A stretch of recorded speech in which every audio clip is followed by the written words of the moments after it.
Bonjour à tous, ravi de vous retrouver pour ce nouveau numéro de Politique et Économie. Notre programme aujourd'hui, c'est cette France qui s'enfonce dans le déclin, prisonnière d'un système figé. Normes absurdes, bureaucratie étouffante, élite hors sol. Depuis 30 ans, un même modèle s'impose. Produit d'énarques interchangeables, résultat désindustrialisation massive, effondrement de l'immobilier, perte de souveraineté énergétique, numérique et stratégique. Notre invité démonte les fables du macronisme et esquisse une voie de redressement, réaffirmer la souveraineté économique et libérer l'esprit d'entreprise. Sébastien Laye, bonjour. Bonjour et merci pour votre invitation.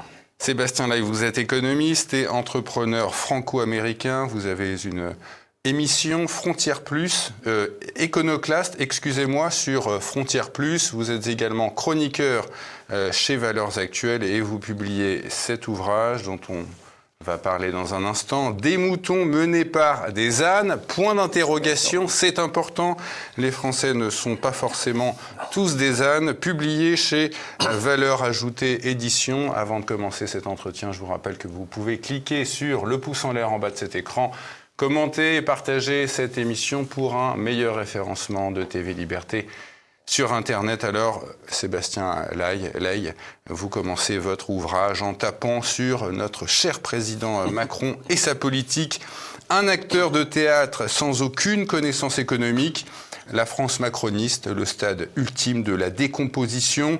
Un échec économico-social historique. Le chef de l'État est aujourd'hui à 16% d'opinion favorable selon un sondage Ipsos. Comment les Français ont-ils pu se tromper à ce point? Les Français sont-ils des ânes, comme vous le dites dans votre ouvrage, dans le titre? Alors les ânes, ce sont plutôt les élites. La question, c'est de savoir si ce sont des moutons, en fait. Et le titre, pour ceux qui s'en sont aperçus, est une analogie, en fait, avec un livre qui a été publié par Charles Gave en 2003, il y a 22 ans maintenant, qui s'appelait « Des lions menés par des ânes ». À l'époque, il dénonçait les ânes, déjà, nos élites, nos énarques, mais il disait « les Français sont des lions », etc. Là, ma perspective est un peu différente. Je dis « il y a aussi des comportements grégaires, des comportements moutonniers ». Alors, le livre, c'est une anatomie du déclin économique de la France. Ça remonte jusqu'à très loin, avec des années charnières comme 1981, 1997. Mais c'est vrai que l'essentiel de l'analyse, elle porte quand même sur la période récente, sur les 10 dernières années, et donc la période du macronisme. Donc c'est aussi un bilan du macronisme économique, parce que finalement, il y a beaucoup de personnes qui vilipendent Emmanuel Macron sur le bilan sécuritaire, l'immigration. Je suis parfaitement aligné avec eux. Il y a peu de gens qui reviennent sur l'échec économique. Et moi, surtout, ce que je veux montrer, c'est qu'en 2017, c'est le titre d'un des chapitres, l'échec économique de Macron, il était déjà inscrit dans son programme, ou dans son absence de programme, et je dis le verre était dans le fruit.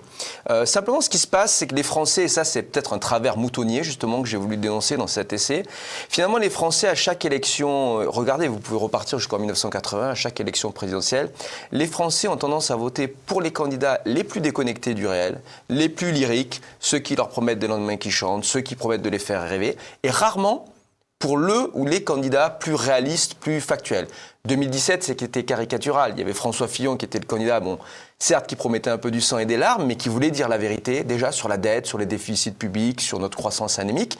Et face à lui, on avait un Emmanuel Macron, rappelez-vous, qui se vantait de ne pas avoir de programme, qui a sorti un petit peu une sorte de consensus, je ne sais pas comment le qualifier, certains l'appelaient libéral. Pour moi, qui me définit comme un véritable libéral classique, Emmanuel Macron n'a jamais été un libéral, c'est plutôt un social-démocrate. Et ce qui aurait dû attirer notre attention, c'est qu'il a quand même été assez à l'aise pendant 5 ans dans le socialisme hollandais.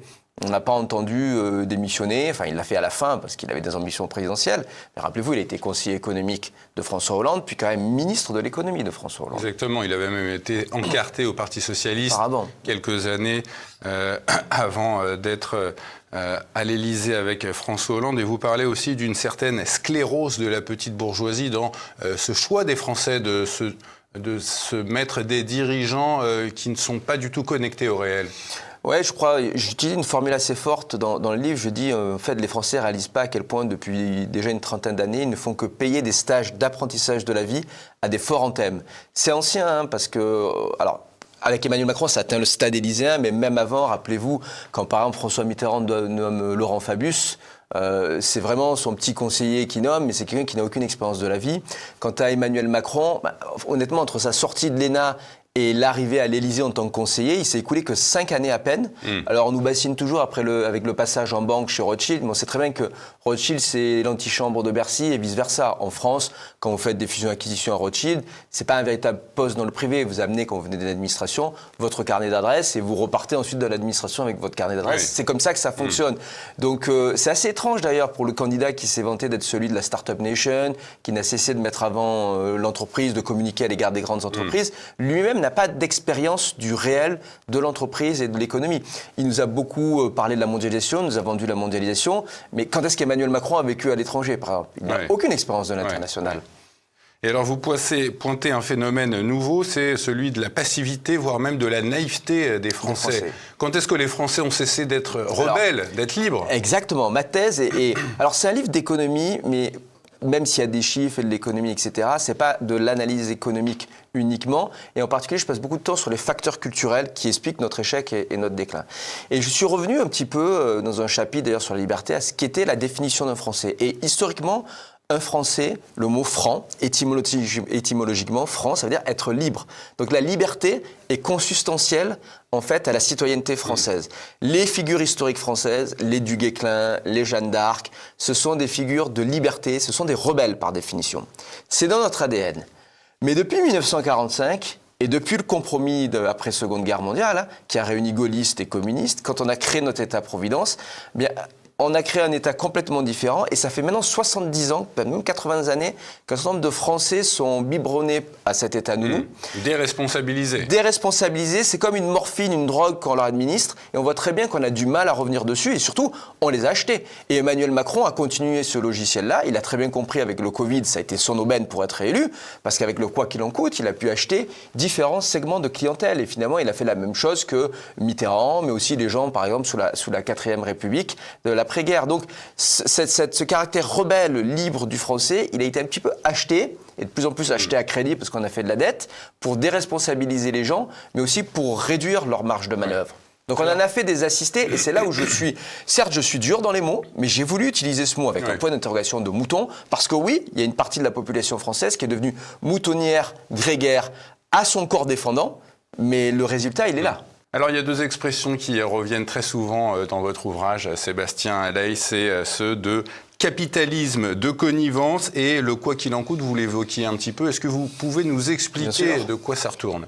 Alors, j'utilise le terme de capitalisme de connivence parce que d'aucuns pourraient me faire la critique et me dire « mais non, nous vivons dans un système libéral, capitaliste, de quoi parlez-vous dans ce livre en disant que nous sommes que des assistés ?» En réalité, c'est faux. Pour moi, la France n'est pas une démocratie libérale, comme la plupart de nos voisins d'ailleurs. C'est un système d'abord où l'État a énormément de pouvoir, ça on en parle au niveau des institutions, mais même au niveau de l'organisation économique, c'est ce que les anglo-saxons appelaient le crony capitalism, donc traduction française, le capitalisme de connivence. C'est un capitalisme où vous avez de très grandes entreprises très proches de l'État.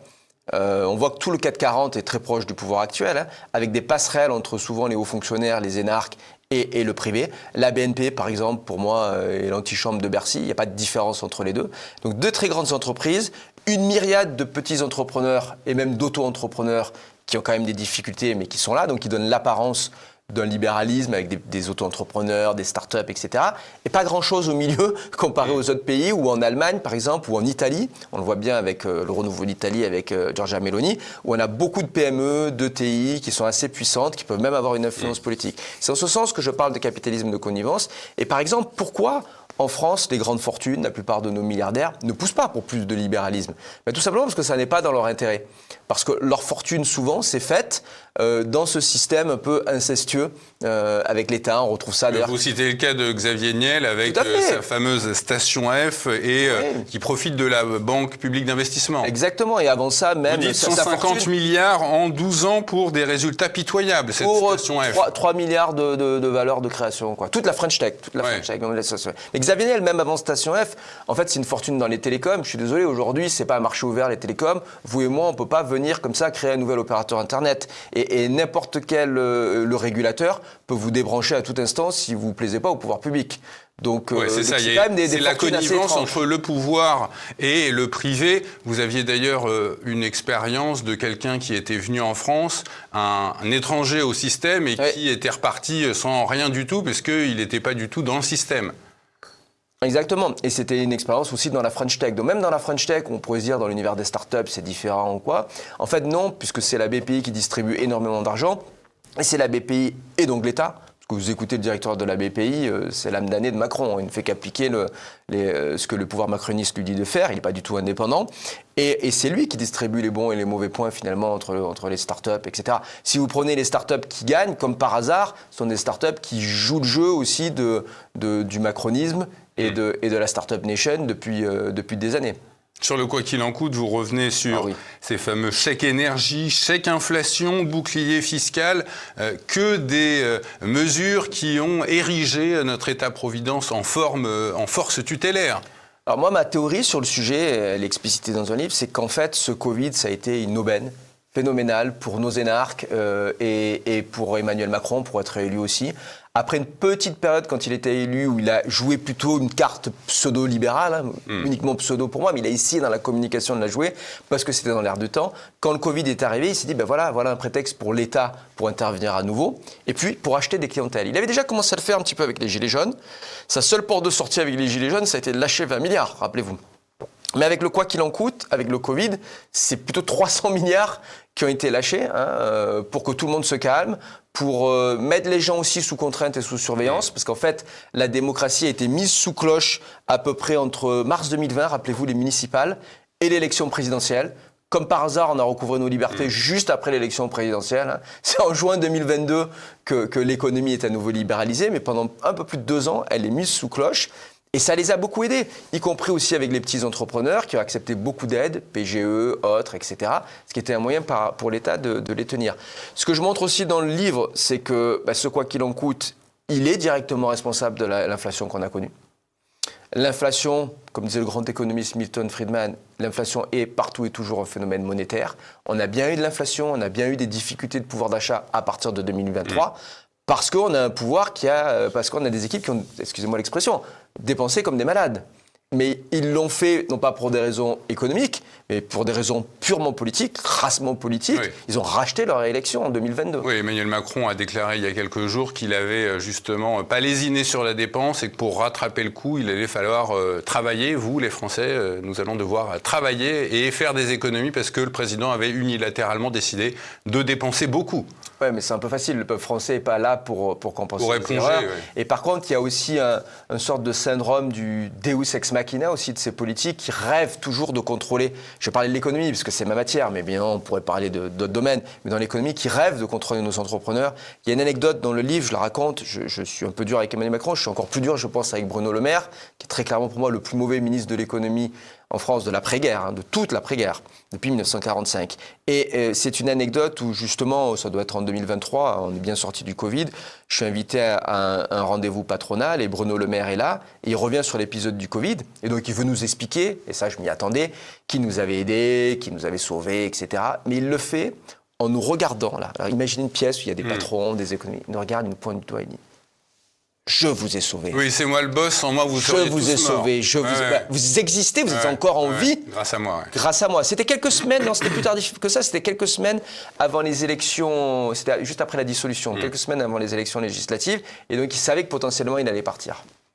Plus globalement, Sébastien Alaï, vous avez, face au déclassement français, une explication assez ambivalente. Je m'explique, puisque vous dénoncez les erreurs des dirigeants français, mais vous dites aussi que l'État n'est plus une autorité bienveillante. Alors, est-ce qu'il s'agit d'erreurs ou alors est-ce qu'il s'agit carrément, certains le pensent, d'une intention de nuire de la part de nos dirigeants ? Alors, d'abord, là où je pense c'est la grande nouveauté de l'essai, c'est que certes, je critique nos dirigeants, mais je dis on ne peut être dupé que si on veut être véritablement dupé. Ça, c'est un peu, vous savez, comme les gens qui, pendant des années, m'ont dit « Ah, mais je comprends pas que cette expérience macroniste est mal tournée parce que je l'ai rencontré en telle année, comme ça, quelques minutes, il paraissait fascinant, il m'a séduit, etc. » Moi, je connais Emmanuel Macron depuis très longtemps, j'ai fait une partie de mes études avec lui, et pourtant, je n'ai jamais rejoint son aventure politique, parce que pour moi, il y avait un problème, même humainement et intellectuellement, dès le début. Donc, n'est dupé que celui qui veut être dupé. C'est-à-dire ce problème humain, selon vous, comment pour moi, ça n'est pas un leader. Je passe beaucoup de temps dans l'introduction à dire que les Français se trompent dans la perception des leaders. À mon avis, ils commettent 2 erreurs. La première erreur, qui est commune avec d'autres peuples, c'est de considérer que les plus intelligents sont ceux qui sont les plus diplômés. ok ? J'ai rien contre les diplômes, j'en ai énormément moi-même, et c'est pas le sujet. Mais faire le lien direct, ça peut être une erreur. C'est encore acceptable. Deuxième erreur beaucoup plus grave, c'est de considérer que ceux qui sont jugés intelligents, peu importe le critère, doivent être aussi être des dirigeants. Et ça, ce lien-là, moi, après 25 ans d'expérience dans le monde adulte, dans différents pays, ça tient pas. On peut être intelligent, être intellectuel et être un leader, mais parfois ça fonctionne pas. Et on peut être beaucoup moins éduqué ou ne pas avoir d'intelligence conceptuelle particulièrement et être quand même un bon chef. En fait, être un chef, on le voit par exemple dans les armées, ça demande ça peut demander de l'intelligence, c'est vrai, ça peut aider, mais il faut aussi des capacités de discernement, il faut avoir du courage, il faut savoir gérer les crises, de la bravoure, même physique. Donc c'est quelque chose de multifactoriel. Si vous considérez que le plus intelligent, c'est forcément celui qui est major de l'ENA et que donc du coup il doit diriger une entreprise ou l'État, on a fait ça 50 000 fois en France, ça a toujours été un échec lamentable. Et l'acmé de cette logique-là, c'est Emmanuel Macron. Parce que Emmanuel Macron, voilà, c'est celui qui a, encore une fois, entre sa sortie de l'ENA et l'arrivée à l'Élysée comme conseiller en 2012, depuis qu'il n'a plus quitté l'Élysée, 5 ans. 5 ans de vie. C'est tout. C'est rien du tout, 5 ans dans une vie. Ça n'est rien du tout. Aucune réalité de terrain, comme vous le rappelez. Aucune réalité de terrain. Donc c'est plutôt ça le problème. Mais sur ce distinguo entre les erreurs des dirigeants et justement cette malveillance que certains leur prêtent. Voilà. Alors c'est ça qui est important. Est-ce que ce sont uniquement des erreurs ou aussi de la malveillance ? Dans une immense majorité, pour moi, ce sont des erreurs. Mais ça ne veut pas dire qu'il n'y a pas des individus, et ça, on l'a vu avec le macronisme, qui se servent sur la bête, passez-moi l'expression, et c'était justement les Rothschild qui disaient qu'on ne gâche jamais une bonne crise. Il y a toujours des opportunités dans les crises. Et moi, je pense qu'il y a un certain nombre de gens autour d'Emmanuel Macron, voire même Emmanuel Macron lui-même, on verra ce qu'il fera de sa vie post-présidentielle, qui de toute façon ne croient plus en l'avenir de la France, ne croient même plus en la possibilité de redresser le pays, et je pèse mes mots, se servent au passage, ou pensent à d'autres carrières. Aujourd'hui, d'ailleurs, on l'a vu, on le voit, ces jours-ci, devenir ministre, c'est plus rien du tout. Et donc, du coup, c'est un passage dans un CV. C'est je passe le moins de temps possible à Bercy ou ailleurs, 1 an, je me fais un carnet d'adresses, et la vie sera peut-être plus douce à la sortie qu'à l'entrée, parce que de toute façon, pendant le moment où je vais être ministre, pas grand monde va m'aider, va m'aimer, pardon. C'est le cas ces jours-ci d'ailleurs. Nonobstant d'ailleurs même l'instabilité politique, mais même avant, plus personne ne se rappelle des ministres d'Emmanuel Macron, même du premier quinquennat. Je serais incapable de vous citer tous les ministres de l'industrie ou du numérique, et pourtant je fais partie des gens qui sont actifs dans la sphère publique, écrivent, je suis censé suivre ça, et voilà, qui était ministre du numérique en 2017. Bon, oui, voilà. Le nom me revient, mais ça me prend quelque temps, et je ne sais même pas ce que fait cette personne d'ailleurs. Et d'ailleurs, donc oui, il peut y avoir de la malveillance de la part de certains. Sur ce déclassement français, vous mettez bien les dirigeants politiques et les grands patrons dans le même panier. Je me souviens de cette commission des finances où Arnaud Montebourg avait dit tel grand patron a touché 13 millions d'euros pour vendre sa boîte, un tel 14 millions, un tel 15 millions. Ça ne coûte pas cher de trahir la France, dit-il. Bien sûr. Alors d'abord, même si c'est un peu en train d'évoluer, ça évolue sous la pression des marchés financiers, mais il y a encore quelques années, et c'est encore largement le cas, il y avait quand même des relations incestueuses entre l'État, Bercy et le grand patronat. J'ai cité des exemples de grandes banques, mais il y a encore 3-4 ans, la BNP et la Société Générale, c'était l'Inspection Générale des Finances. Pas de différence. Donc ça, c'est le premier lien. Et des liens aussi avec le pouvoir politique. Ça, c'est le premier point. Le deuxième point, c'est qu'effectivement, il y a un certain nombre de dirigeants qui suivent leurs intérêts financiers, ce qui est compréhensible, mais normalement, il doit y avoir un alignement entre leurs intérêts financiers et la réussite de leurs entreprises. Or, dans le capitalisme moderne, et comme la France est l'une des perdantes de la mondialisation, on voit que ça ne fonctionne pas et que dans certains cas, effectivement, ils s'enrichissent plus en abandonnant le combat et en vendant leur société, enfin, société qui ne leur appartient pas, société qui appartient à leurs actionnaires et à leurs employés, par exemple, à des acquéreurs étrangers. Et ça, on l'a vu dans l'action, par exemple, d'Emmanuel Macron. Alors, on revient aussi à Emmanuel Macron. Pourquoi il y a eu autant de deals à l'époque, Alstom, etc. C'est parce qu'il a gardé cette mentalité, non pas d'entrepreneur, mais plutôt de banquier d'affaires, où voilà, il faut faire des transactions. Donc on a l'impression, quand il était à Bercy, qu'il se comportait comme s'il était encore chez Rothschild, en fait. C'est un peu ça le problème. dans sa vision de l'économie, même sans aller, je ne suis pas en train de porter des accusations contre lui, hein, mais même dans sa vision de l'économie, il y a une espèce d'économie Lego, on casino. Va du public au privé voilà. sans jamais se poser la moindre question sur et on fait ça, la différence de fonctionnement. Exactement, on fait ça entre l'État et le privé, et puis l'État et l'Europe. Parce qu'on voit bien aussi, ça c'est un autre point que j'aborde dans le livre, on va en parler, mais quand vous me posez la question, est-ce que finalement, il n'y a pas des gens qui trahissent nos intérêts? En politique, il y a très clairement des politiques qui ne croient plus en l'avenir de la France indépendante, qui ne rêvent, qui ne jurent que par la construction européenne, et qui donc sont prêts à tout pour donner des gages à cette construction européenne, y compris, et là j'assume la critique contre Emmanuel Macron, probablement parce qu'Emmanuel Macron quittera l'Élysée encore relativement jeune et qui se dit peut-être qu'à la suite de ma carrière, c'est de prendre la tête de la Commission, ou peut-être qu'un jour on aura des États-Unis d'Europe et j'en serai le président. Je ne sais ce qui passe par sa tête, mais en tout cas, on l'a vu, on sait que Bruno Le Maire aussi, il ne peut pas y aller là parce qu'il est trop controversé, mais en fait, il voulait rebondir à la Commission aussi. Moscovici, Breton ont fait ça il y a quelques années. On voit très bien que beaucoup de nos élites politiques abandonne la France pour l'horizon européen. Sébastien Ley, on voit bien que le macronisme, in fine, n'est que l'aboutissement d'un système qui a commencé sous Giscard, voire même sous certains aspects sous le président Pompidou.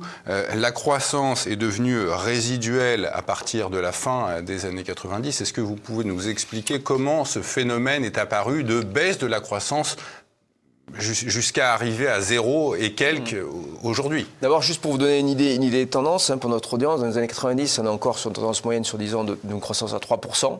Puis après, dans les années 2000 et Sarkozy, on tombe à 2%.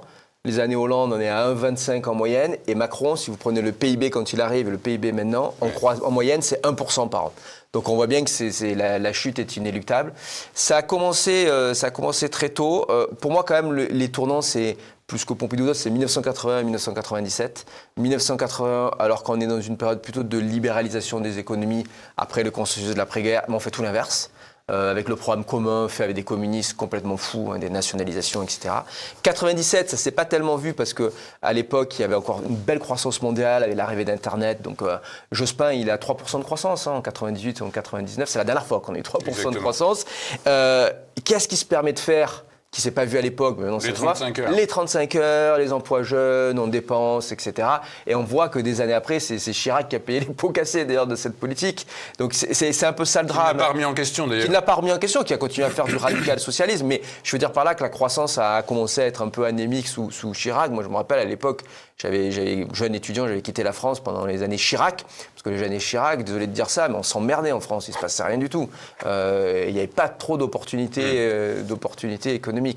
Donc ça, c'est un point important. Et vous pointez 3 phénomènes à l'origine de cette baisse de la croissance. C'est la désindustrialisation, évidemment. Vous dites de 24% du PIB en 1980, on est aujourd'hui à 10%. Les prélèvements obligatoires dans un État dit libéral, on est à 45%, avec des dépenses publiques qui représentent 57% du PIB et un manque d'investissement. Alors au cœur de ma critique, il y a une critique plutôt libérale. Effectivement, vous n'a pas échappé qu'on est une des économies les plus socialisées au monde, une dépense publique qui représente 57% du PIB. On dit beaucoup ces jours-ci, on parle du succès de Milei, on dit Milei, oui, mais il vient de gagner les dernières législatives brillamment. Effectivement, l'Argentine était en déclin depuis pratiquement un siècle, une économie socialisée, mais même en Argentine, la dépense publique avant Milei, c'était 50% du PIB. C'était pas du tout le niveau de la France. On a un niveau de dépense publique plus élevé que l'Argentine et tenez-vous bien, plus élevé que la Chine. Je crois que le FMI avait calculé que c'était une trentaine de % la dépense publique par rapport au PIB chinois. Exactement. Donc on est même largement au-delà des Chinois en termes de collectivisation de la société. Donc on retrouve cette critique-là. Après, ce qui nous a encore plus gêné, en plus de garder cet état nounou, cet état-providence, il y a eu la désindustrialisation. Alors là, quand on parle d'erreur et de malveillance, on est en plein dans le cœur du sujet avec la désindustrialisation, parce que, rappelez-vous, ça a commencé avec des déclarations de politique qui disaient, c'était Serge Chourouk, le président d'Alcatel à l'époque, qui disait « je vais avoir un Alcatel sans usine ». Même Sarkozy, à l'époque, nous avait vanté l'industrie sans usine. Donc on peut reprendre les déclarations des politiques. Là, il y a bien une erreur collective. Même Emmanuel Macron, depuis le Covid, il parle d'industrie nucléaire. Mais d'où est venue, moi j'aimerais comprendre, Sébastien Ley, d'où est venue cette erreur? Comment a-t-on pu penser que la puissance d'un pays allait fonctionner sans industrie? Ça vient d'où? ce logiciel? Ça vient quand même d'un certain nombre d'économistes dans les années 90, souvent anglo-saxons, mais qui heureusement n'ont pas été trop lus aux États-Unis ou autres, comme Rifkin qui parlait de la fin du travail, où on nous disait, c'est un peu comme ceux, on verra d'ailleurs quel sera le sort de l'IA, ceux qui nous disent qu'il n'y a plus de salariat avec l'IA, mais déjà à l'époque, les gens disaient qu'il n'y avait pas plus de salariat possible dans l'industrie, que 100% de l'économie, ça serait du service et du numérique. Donc c'est un peu la vague du numérique aussi des années 90, la première vague avec l'Internet, les télécoms, etc., qui avait accrédité cette idée que finalement l'industrie lourde, la puissance traditionnelle, industrielle, ça allait plus exister dans le monde de demain. Bon, ils se sont complètement plantés, 25 ans plus tard, c'est pas du tout le cas. Ce qu'on a, c'est en fait une hybridation entre les deux, parce qu'aujourd'hui, il y a de l'industrie de partout, mais l'industrie, elle a du logiciel, elle a du numérique aussi. Donc les deux sont complètement imbriqués finalement. Fait vivre le secteur tertiaire, aurait fait vivre des milliers d'entreprises. Et aujourd'hui, d'ailleurs, avec l'IA, le nouveau numérique, on a un renouveau même de l'industrie manufacturière. On le voit en Chine, au Japon, aux États-Unis. Et la France a été laissée pour compte. Je crois aussi que le problème, c'est que on n'a jamais repensé aussi, on voit bien les débats budgétaires stupides qu'on a ces jours-ci, on n'a jamais repensé notre cadre fiscal et la place de l'État pour l'évolution de l'économie du monde. C'est-à-dire que la France s'est organisée encore pour un monde des années 60. On a encore le legs de l'organisation que nous a laissé le général de Gaulle, qui fonctionnait bien à son époque. On est allé encore beaucoup plus loin, parce que je rappellerai qu'à l'époque du général de Gaulle, les prélèvements obligatoires, c'était 35-36% du PIB. Aujourd'hui, on est plutôt à 46%. Donc, on a alourdi la facture. Voilà. Mais entre-temps, il y a eu plus de chômage, plus de pauvreté, plus d'immigration aussi. Ça représentait un coût phénoménal. Donc, il y a une série d'erreurs collectives. Et surtout, le gros problème en France, c'est qu'il y a des États qui ont commis des erreurs comme la France. Mais souvent, on s'aperçoit qu'il y a des vraies alternances politiques et on arrive à corriger ces erreurs. En France, encore une fois, il n'y a pas eu de vraie alternance politique parce que pour moi, c'est une forme, en économie en tout cas, c'est une forme de socialisme mental qui est au pouvoir depuis 40 ans. Donc en fait, le logiciel n'est jamais renouvelé. À chaque fois que vous avez quelqu'un qui tente un petit peu un aggiornamento, comme François Fillon probablement le dernier en 2017, il est quand même sévèrement sanctionné. Par le système, on peut dire, mais aussi par les Français, parce que en 2017, on n'a pas forcé les Français à voter pour Emmanuel Macron. Moi, je n'ai pas voté pour Emmanuel Macron, ni au premier tour, ni au deuxième tour. On peut l'assumer aussi. C'est anecdotique, Sébastien Ley, mais on a entendu récemment le président Macron nous dire que la France enregistre 10% de croissance depuis qu'il est à l'Élysée. Mais c'est vrai, Qu'est-ce que ça révèle de sa mentalité ou de son psychisme même? Mais c'est vrai, mais sauf qu'il faut comprendre ce que ça veut dire. En fait, il est en train d'admettre son échec. Parce que si on prend le PIB juste avant son arrivée, fin 2016, et le PIB maintenant, oui, il a cru de pratiquement 10%. Mais comme c'est en 8 années pleines, ça fait une croissance moyenne de 1% par an. Donc c'est rien. Normalement, notre PIB, il aurait dû croître de 20%, pas de 10%. Donc il se donne le bâton pour se faire frapper, si je puis me permettre. Ça montre aussi qu'il est complètement déconnecté des chiffres. On nous a souvent vendu, ce qui m'a étonné, moi, le connaissant un peu personnellement, Emmanuel Macron comme étant un logiciel bien fait, une sorte d'Excel sur pattes. Pas du tout. C'est plutôt un théâtreux, c'est plutôt un littérateur. Donc, il parle de la chose économique, mais c'est souvent un peu substantié. Il brode. Et là, il ne se rend pas compte qu'en disant ce chiffre-là, bah oui, il dit la réalité, mais sauf que c'est rien du tout. Enfin, si un dirigeant américain faisait la même déclaration, admettons si Trump avait été élu... C'est la réalité, et en s'endettant de 1000 voilà. milliards. Et en plus, et ça c'est un autre sujet, c'est qu'on s'est endetté de 1000 milliards pour une augmentation du PIB, donc 10%, il a raison, 300 milliards d'euros. Qui nous coûte 8 milliards. Mais 3 fois le ratio entre la dette et le PIB qu'on a créé. J'ai jamais vu ça dans l'histoire économique récente. Je trouve aucun exemple. Je n'ai jamais trouvé d'exemple dans la littérature économique me disant « Ah ben oui, quand on a dépensé 3 fois avec la dette, on a une fois en création du PIB. » Donc je me demande si ces gens-là en fait regardent les chiffres. Alors, de temps en temps, il y a des éléments de langage, mais le chiffre qu'il dit ne veut rien dire, ou du moins il trahit son échec. Les chiffres, Emmanuel Macron avait pris l'engagement en 2022 à ses réélections d'atteindre le plein emploi d'ici 2027. On compte 100 000 inscrits supplémentaires à France Travail l'année dernière en 2024. Pourquoi vous dites que l'écart, que le problème va encore se creuser en matière de chômage? Alors j'y consacre un chapitre entier justement à cette promesse mirifique du plein emploi et je montre que c'est mathématiquement, on ne va pas faire ici la démonstration, mathématiquement impossible à l'horizon 2027 et c'est parce qu'on a une économie qui est complètement sous-dimensionnée en fait. On travaille tellement peu d'heures qu'on ne peut pas créer assez de richesses pour créer tous ces emplois. Je ne sais pas pourquoi il s'est attaché à cet objectif. Ma crainte, c'est qu'en réalité, il y a eu quand Emmanuel Macron arrive au pouvoir en 2017, le chômage était à 9,2%. Et aujourd'hui, il est beaucoup plus bas. Il est à 7,5, 7,6. Oui, entre-temps, on a changé le mode de calcul. Alors voilà, j'y venais. Le problème, c'est qu'on a changé le mode de calcul plusieurs fois. D'ailleurs, il va rechanger à nouveau parce qu'on va devoir réintégrer une partie des gens qui touchent le RSA comme demandeurs d'emploi. Parce qu'effectivement, peut-être qu'on apprend ça à notre audience, mais à l'heure actuelle, les gens qui sont RSA, ils ne sont pas chômeurs pour le système. Donc c'est un peu compliqué. Et surtout, on a mis beaucoup de gens, c'était un des rares succès d'Emmanuel Macron, c'était la formation et l'apprentissage. Sauf que, passez-moi l'expression, l'apprentissage, ça peut être bien dans certains cas, mais il y a des cas où c'est un peu la garderie aussi. Et c'était un moyen de faire sortir les gens du chômage. Donc on a tout un halo du chômage entre les gens qui ont véritablement un emploi et les gens qui sont vraiment désespérés à Pôle emploi, France Travail maintenant, sans emploi. Mais on a plein de gens dans une zone grise et donc on a un peu du mal à évaluer la nature du chômage. En tout cas, ce qui est certain... C'est pour ça peut-être aussi qu'on a arrêté de calculer le chômage tous les mois comme on le faisait sous Hollande, sous Sarkozy. Exactement, parce que ça avait de moins en moins de sens. Et puis, alors ça c'est limite orwellien, finalement, quand on veut lutter contre le chômage et qu'on n'y arrive pas, la meilleure solution c'est de décréter que le chômage n'existe pas. Ouais. C'est ce qu'on a fait pendant le Covid, rappelez-vous, pendant 2 ans, on n'a eu aucune statistique. J'ai jamais compris, moi personnellement, en tant qu'économiste, ce qui s'est passé au niveau du chômage pendant le Covid en France, mais impossible. On a un trou de même 3 ans en fait. Donc on s'y remet. Mais de toute façon, même la petite décrue enregistrée sous l'ère Macron, il faut l'évaluer à l'aune de ce qui s'est passé en Europe. Et en fait, tous nos voisins ont réussi à diminuer le chômage d'au moins 1 point de plus que nous. Donc aujourd'hui, le chômage moyen dans la zone euro, il est plutôt à 6%. Alors qu'on est à quasiment 8%, et c'est quand même au prix d'énormément de dépenses publiques, énormément de dettes, énormément d'aides. On parle ces jours-ci des coupes budgétaires, etc. Mais on n'a pas commencé à toucher véritablement aux allocations au chômage et aux aides, et encore moins au RSA. Et donc, quand on mènera l'opération vérité, mon petit doigt me dit que notre chômage sera plutôt aux alentours de 9-10%, ce qui était le niveau avant Emmanuel Macron. Mais si on calcule tout, on est vraiment dans un chômage à combien ? On est à combien ? À 15%, à 20%? Si on met toutes les catégories, on est à 16%, effectivement. Et c'est mon ami Marc Touati qui fait ça très bien chaque mois, où il montre justement les différentes catégories. Ouais. Quand vous avez quelque chose qui ressemble un peu plus à ce qui se passe à l'étranger, vous êtes aux alentours de 15-16%. Et surtout, ce qui fait froid dans le dos, moi je suis ça, c'est que si on suit la catégorie jeune, ces jours-ci, on est à du 20%, avec peut-être, ça commence vraiment aux États-Unis, mais ça va commencer en France, allez, au moins l'an prochain, on va dire en 2026, un impact sur les jeunes éduqués, bien formés, les futurs cadres, du fait de l'utilisation de l'IA, qui arrive à remplacer un certain nombre de postes. Cette crise française, vous l'expliquez très bien dans votre ouvrage, elle s'illustre aussi par une opposition entre blocs dits élitaires et blocs populaires. Vous n'excluez pas, Sébastien Ley, une victoire populiste. Pourquoi vous dites qu'en France, la barre serait plus haute ?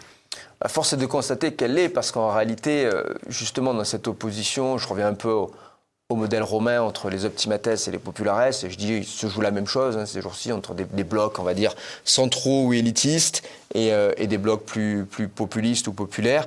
Il y a eu des tournants dans tous les pays. Il y a eu en 2016 le Brexit, la première victoire de Trump, la deuxième victoire de Trump qui est claire.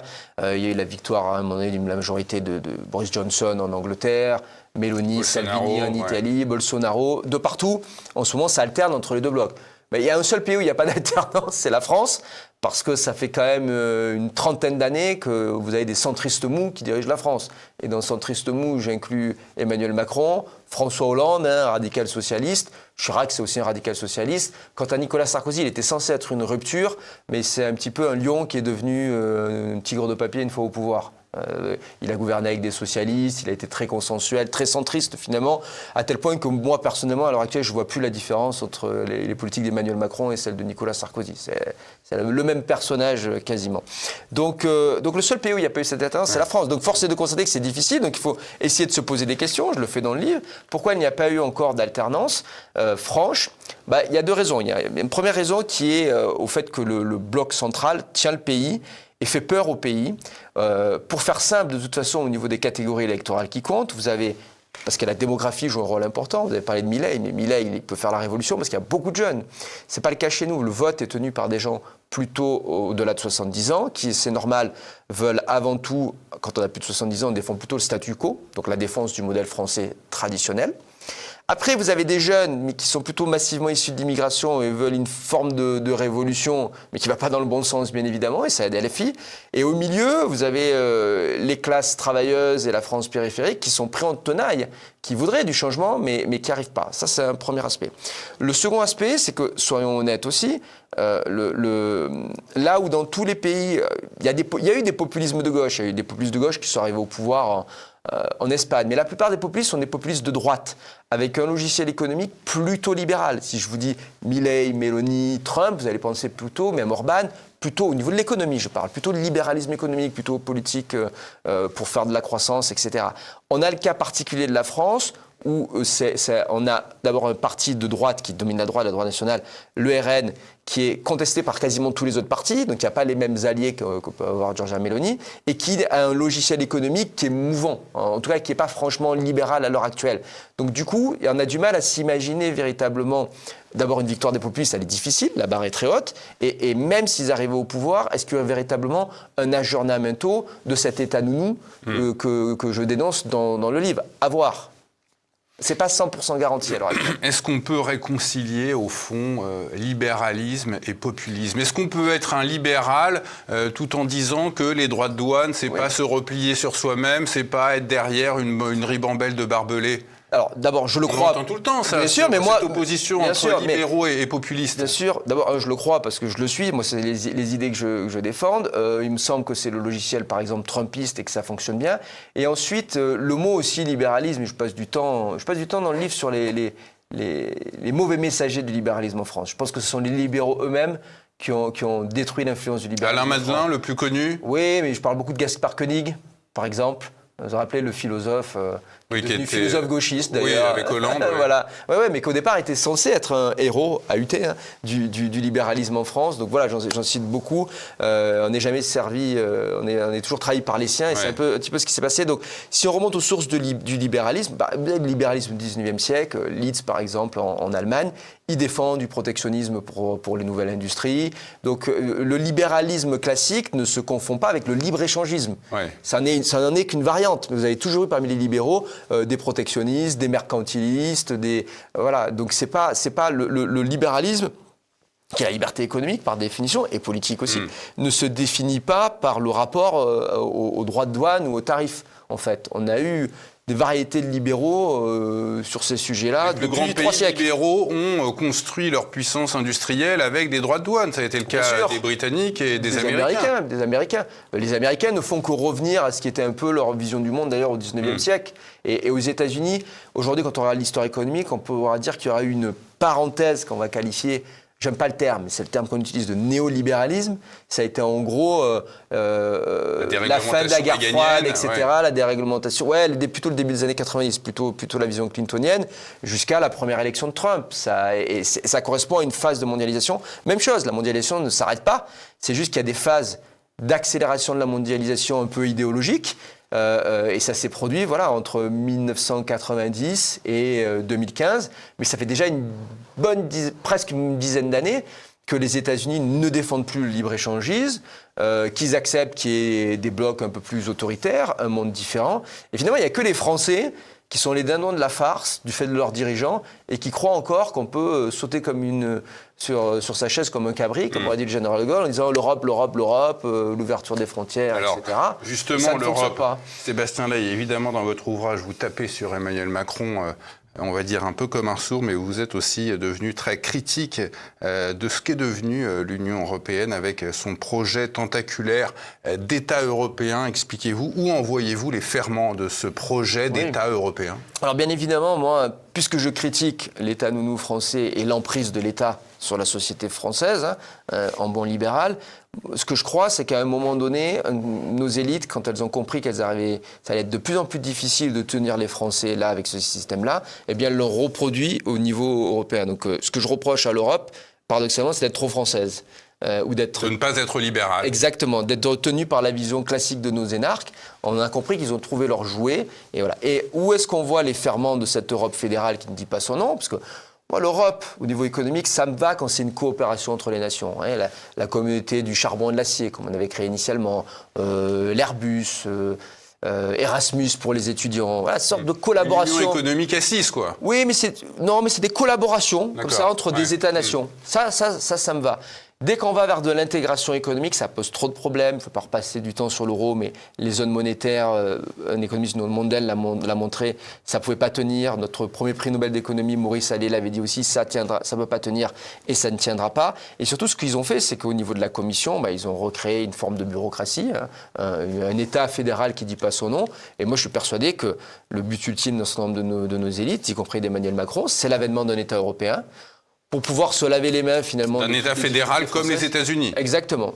Ouais, sauf qu'il n'aura pas la même assise historique que les Américains, parce que les Américains, il ne nous a pas échappé que pour créer une nation, on l'a vu avec la France, on le voit avec les États-Unis, ce qui crée en général le ferment, c'est de se battre ensemble. Voilà, donc voilà, ok, il y a eu aussi une guerre civile aux États-Unis, mais il y a quand même une guerre fondatrice pour obtenir l'indépendance, où il y a 13 colonies qui avaient quand même une certaine homogénéité culturelle à l'époque. Oui, De Gaulle disait on ne fait pas une omelette avec des œufs durs. Exactement, donc à l'heure actuelle, qu'est-ce qui fait qu'on devrait se jeter dans les bras des Allemands ? Pas grand-chose à dire le vrai, parce que c'est notre intérêt économique, même difficile à montrer. Donc voilà, dans le livre, je consacre un chapitre, en reprenant une notion, parce que le livre, c'est un peu la culmination aussi de 10 ans d'écrits dans la sphère publique. Et j'ai repris un article que j'avais écrit avec un ami, Jean-Paul Houry, en 2018, où on avait... Ami de TV Liberté, je rappelle. Exactement, avec lequel on avait créé un terme qui était celui de Bruxit.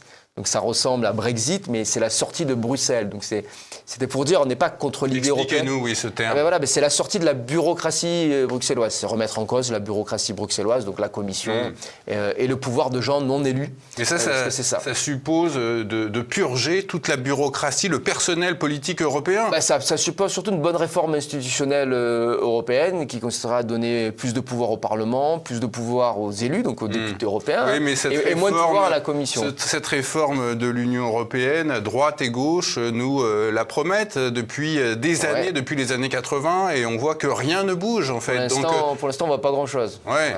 Voilà. Vous n'êtes pas pour le Brexit ?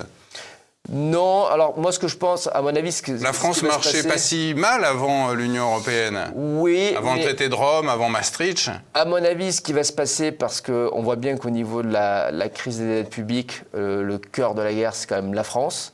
C'est que c'est plutôt la France et ses difficultés qui va amener vers le fond l'Europe.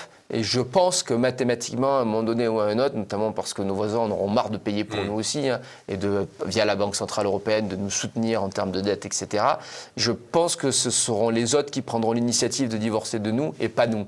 Parce que quand on dit Brexit, on pense toujours qu'on aura la capacité, la force, nous-mêmes de sortir du mariage. C'est un peu comme quand on n'est pas heureux avec une femme et qu'on décide de rester dans un mariage malheureux. C'est un peu ce que font les Français.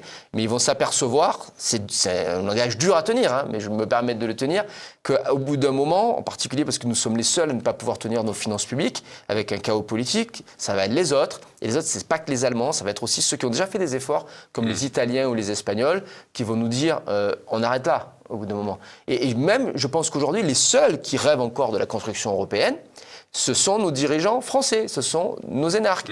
On se gargarise du couple franco-allemand, mais aller en Allemagne ces jours-ci, parler un allemand... Tout le monde se fiche du couple. Mais ils s'en foutent complètement. C'est un tandem, c'est un partenariat éventuel. Exactement. Non, mais ça, coup par coup. Ouais, voilà, et un mariage malheureux, mais de toute façon, il va falloir trouver des moyens de dénouer un petit peu les liens. Donc pour une Europe, Sébastien Ley, si j'ai bien compris, économique, mais pas politique. Exactement, mais aussi une Europe des nations. C'est ça qui est important, parce que ne me faites pas dire que je suis pour plus d'intégration économique européenne. C'est pas le cas.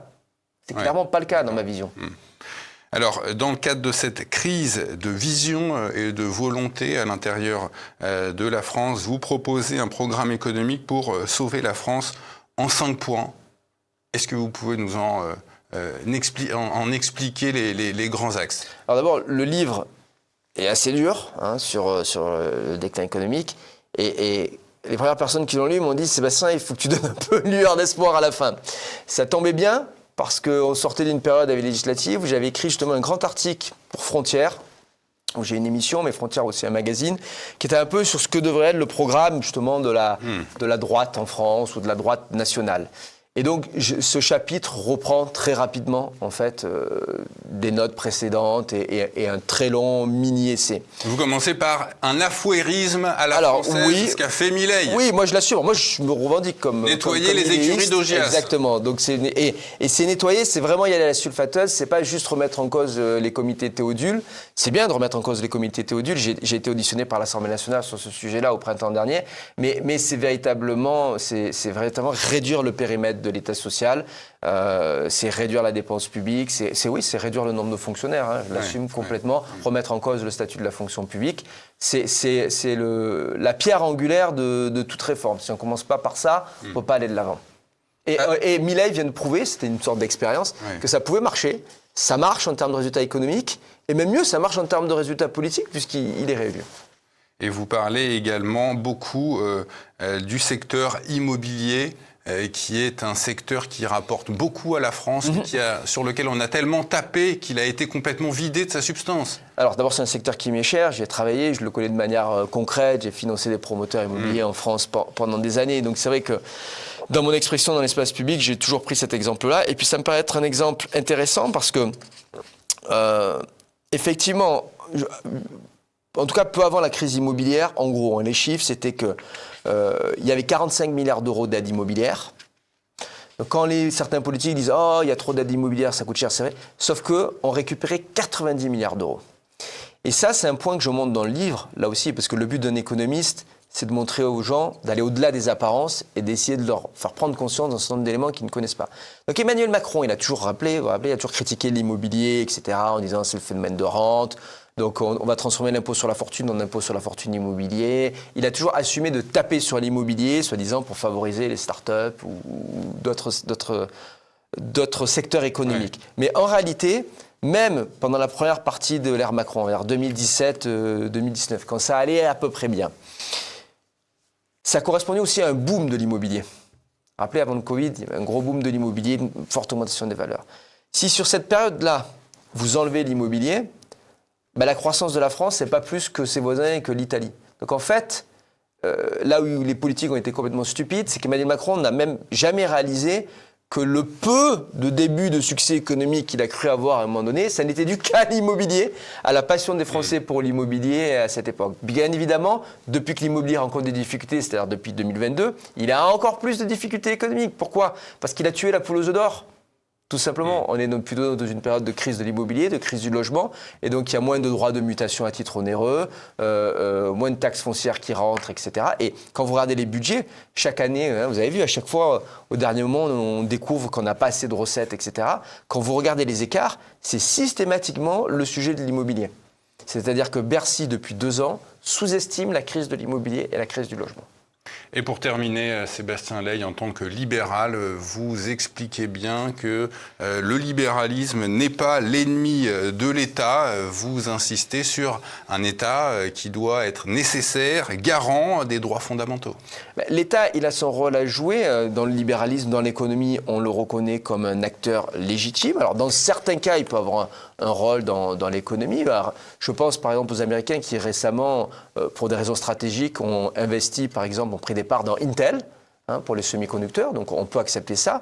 Mais même au-delà, en bon libéral, mais en étant aussi typologiquement à droite, on a besoin d'un État qui ne s'épuise pas justement dans la sphère économique pour pouvoir être fort sur les autres fonctions, sur le régalien, sur la sécurité, sur l'immigration. L'une des raisons pour lesquelles l'État rencontre tant d'échecs, c'est parce que, comme le dit l'adage, qui embrasse trop mal étreint. À force de vouloir tout faire, de vouloir aider tout le monde, c'est sûr que sur les fonctions de base de l'État, notamment sur la sécurité dans la rue, sur la justice, sur l'immigration, eh bien l'État ne peut plus. L'État ne peut plus parce qu'il n'a plus les moyens. Et donc, il faut aussi réformer nos budgets, nos finances publiques, nos aides sociales pour pouvoir être plus efficace sur les menaces au quotidien. Des moutons menés par des ânes, point d'interrogation, c'est bien le titre de votre ouvrage, Sébastien Ley. Merci à vous d'avoir accepté notre invitation. Tout de suite après cette émission, vous pouvez retrouver la chronique économique et financière de notre ami Philippe Béchade. Et quant à nous, on se retrouve la semaine prochaine. À bientôt. Salut.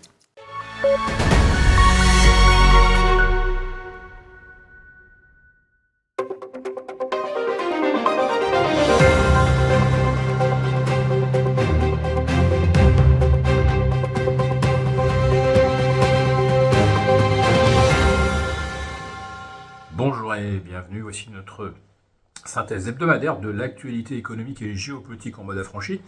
Et je salue tous les abonnés de TV Liberté pour cet épisode que je vais intituler « Des discussions budgétaires plutôt inquiétantes ».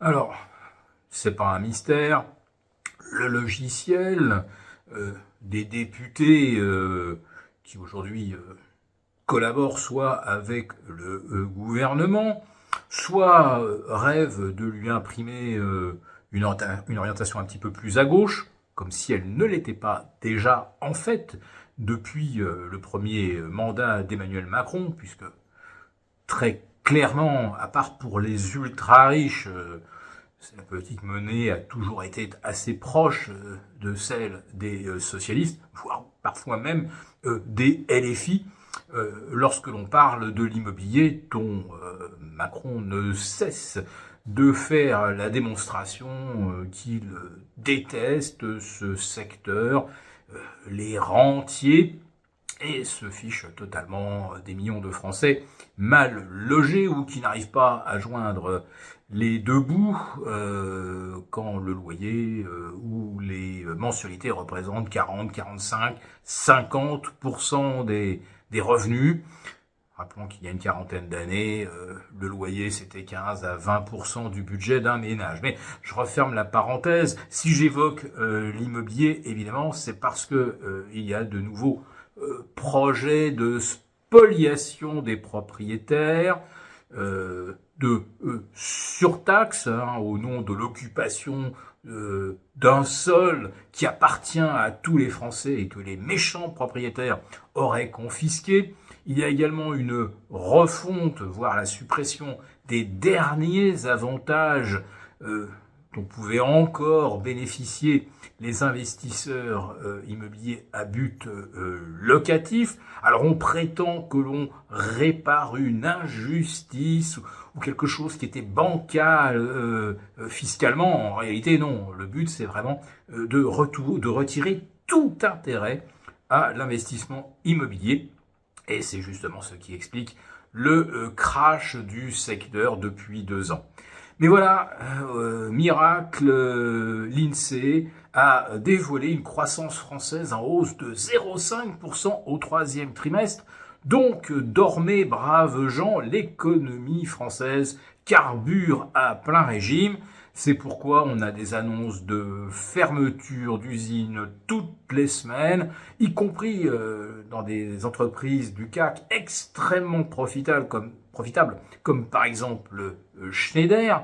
Mais plus inquiétant, on apprend que Amazon, qui a investi en France, a commencé à licencier 30 000 salariés dans le monde, qu'Accenture, qui vous vend des heures de consulting à des prix astronomiques, et qui est donc une firme sans stock, sans salariés qui revendiquent, eh bien, va mettre 12 000 personnes sur le carreau, voilà, tout simplement parce que l'intelligence artificielle vient disrupter le modèle, y compris des plus grandes firmes de consulting qui ne vendaient en fait que des heures de cerveau utiles. Le cerveau d'un super ordinateur fonctionne beaucoup mieux 24 heures sur 24, 365 jours par an que celui d'un employé, fût-il diplômé Bac+5 ou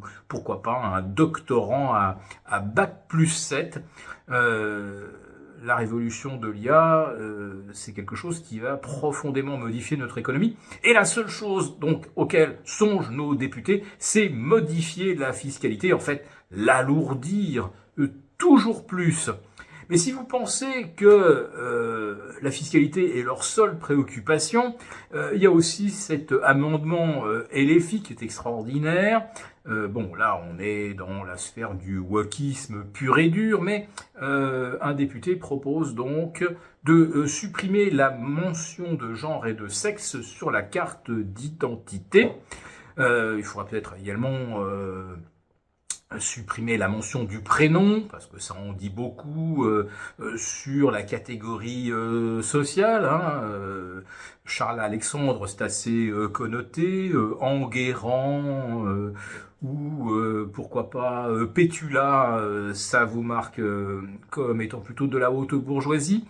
Et le nom de famille, bien sûr, parce que ça trahit vos origines. L'adresse, évidemment, parce que là, on sait tout de suite si vous êtes dans les beaux quartiers ou si vous êtes dans ce qu'on appelle tout simplement les quartiers. Jusqu'où ira-t-on dans l'absurdité, alors que l'urgence en France, c'est de recréer de la richesse. Il faut pas faire la chasse aux riches. Il faut faire la chasse à la triche, naturellement. Or, il n'y a pas de plus grande tricherie que de voir un gouvernement s'arroger le droit de prendre la richesse créée par les uns pour la redistribuer aux autres. Alors, je ne dis pas à ceux qui en créent, mais qui ont du mal à finir leur fin de mois, mais ceux qui n'ont jamais cotisé à rien et qui bénéficient de tout.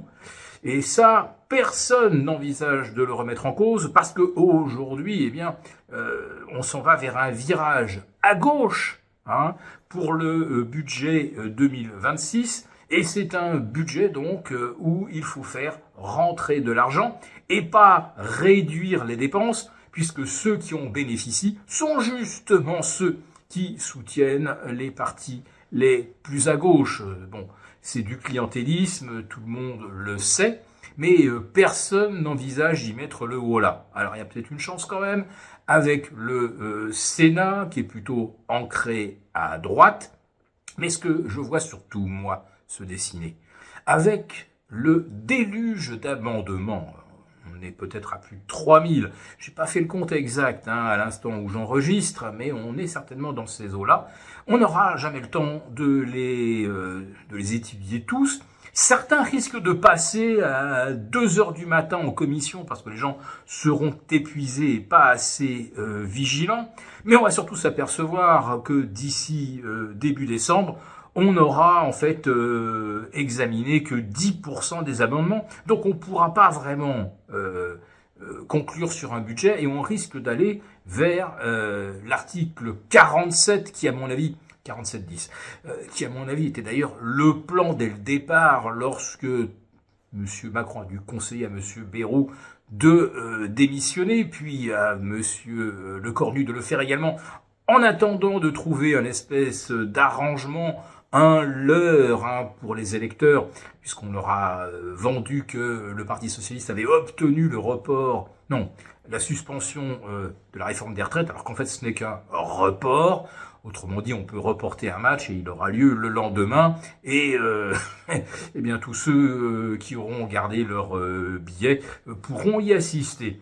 Voilà, donc ceux qui avaient un billet pour un départ à 62 ans, ils ont intérêt à le garder dans leur poche. Voilà. Donc l'article 47 viendrait conclure finalement une nouvelle entourloupe de l'Élysée.